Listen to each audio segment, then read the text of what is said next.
Hey there, and welcome to the UkeStuff channel. This is a part of a new series of videos showing how I create the play-along videos that you see on YouTube on the iPad, completely on the iPad, in 2020. The process has changed a little bit from the past, so part one here today is going to be simply about the hardware and the apps that I use. The first thing that I would say is that I recommend going with the largest iPad that you can buy in terms of size. Not necessarily in terms of memory, but in terms of size. So definitely iPad Pro would be desired at the 12.9-inch size if this is what you're looking to do. And the Apple Pencil here is essential in the process. I've tried to do it without the pencil. The pencil just makes editing so much easier and working with things so much easier. And actually right now I'm using iOS 13 that allows you to hook a cursor with a mouse to your presentation. So that's what I'm recording on right now. But I'm not using my Apple Pencil for this presentation, but I use it for most of the videos. Now let's talk about the apps that I use. The first app is an app called AnyFont, and that allows you to install fonts that are not part of the Apple walled garden onto your iPad. And along with AnyFont, I suggest going to ukefarm.com and buying their ukulele fonts. So what happens is you install those, you can download them, you have to unzip them, so you might need an unzip program unless you unzip it to a computer. You can airdrop them over to your iPad and open them with AnyFont. And then AnyFont will install a profile on your machine that will allow these fonts to work. And that's how you get the ukulele fonts that appear on all the videos. There are times that I need to do some art editing, and when I do, I use Art Studio Pro. That helps me to, for example, make a transparent background on something, remove a color, erase something, whatever I need to do, I can do in Art Studio Pro. One of my main tools is Safari. That's where I can do a lot of searching for things. For example, when I want to search for the lyrics and chords to a song, that's where I start. I look on the internet to see what's going to work, what's already there. I'll just mention that almost never do I find a chord chart that lines up exactly with what I hear. So this is a starting point. And I can copy and paste from Safari. I can also drag photos from Safari into other things, which is kind of nice. The secret sauce, really, I think, is iCab Mobile. It has a feature that allows you to download videos.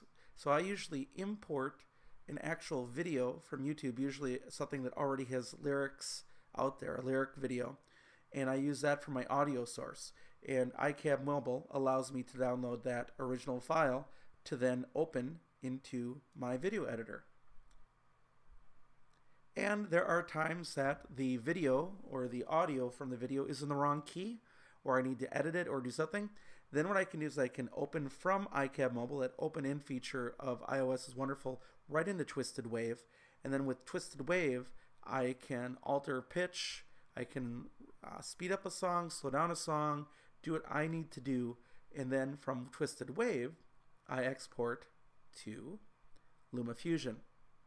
Also, I'll use Safari or iCab Mobile to visit websites to find background images. Generally, I like using motionbolt.com, which offers free moving background images that you see in most of my videos. I do not use iMovie, but LumaFusion is it. If you want to edit videos on an iOS device, and especially on an iPad Pro, it is wonderful. So LumaFusion is great. And then what I do with LumaFusion is I edit the video, and then I actually export it, airdrop it to my MacBook, where I send it into YouTube. I actually upload my videos on my MacBook that way. Now, one of the things that I like to do is I copy lyrics from Safari into Songsheet Pro.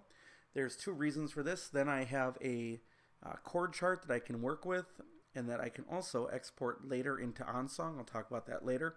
But also, Songsheet Pro sort of removes the formatting from any lyrics that I cut and paste there. A lot of times there's issues with lyrics now. iOS 12 changed that, where when you pasted things, it tries to maintain the font that's being used. So Songsheet Pro clears it out, so then when I copy and paste the lyrics with the chords into LumaFusion, I have to delete the chords once I get in here, but it's not a big deal.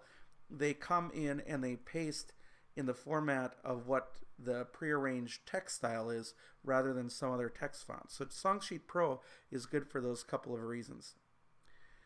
When I'm done editing a video, not only do I add the whole description and everything in YouTube, I also have to click into Creator Classic currently, which still exists. I think it's going away in 2020, because right now when I copy and paste a block of text into YouTube, YouTube is removing all of my URLs or the HTTP addresses that I paste in and replace it with goofy things. I think they're trying to stop something, but ultimately if I go into Creator Classic, I can paste all those in without having to type them individually. So I do use YouTube for that, but with YouTube Studio, I do screenshots of my starting page here in LumaFusion, and then with YouTube Studio, I can just drop that image into it, and it uploads as the thumbnail for the video. If I do it any other way, I have to resize the photo, I have to mess with it a whole lot, so YouTube Studio allows me to do that. And then the last app that I use is OnSong. So I export out of Songsheet Pro into OnSong, do a little bit of editing there, and then I'm able to export that as a text file that goes to ukutabs.com, where he is able to post it for people to use. So that's the combination of apps and hardware that I use. An iPad Pro, an Apple Pencil. I do use my MacBook just to upload the videos, but really I could do that off my iPad, it just takes so long. We've also recently switched our internet to actually a slower internet, so it takes a little longer, but that's fine. It's fine with the MacBook. And then it is this combination of apps. AnyFont, ukefarm.com, which really isn't an app, it's a website where you can download a font. Art Studio Pro, Safari, iCab Mobile, Twisted Wave, LumaFusion, Songsheet Pro, YouTube Studio, and OnSong. In the second video, I'm going to show you how I install the fonts. I'll show you how I look up a song that I want to use, where I paste it, and where I get all the materials before I go into LumaFusion to start putting together the video. So part 2 will be all about taking these first apps and getting ready to go here to LumaFusion. So thanks for watching, and we'll catch you next time.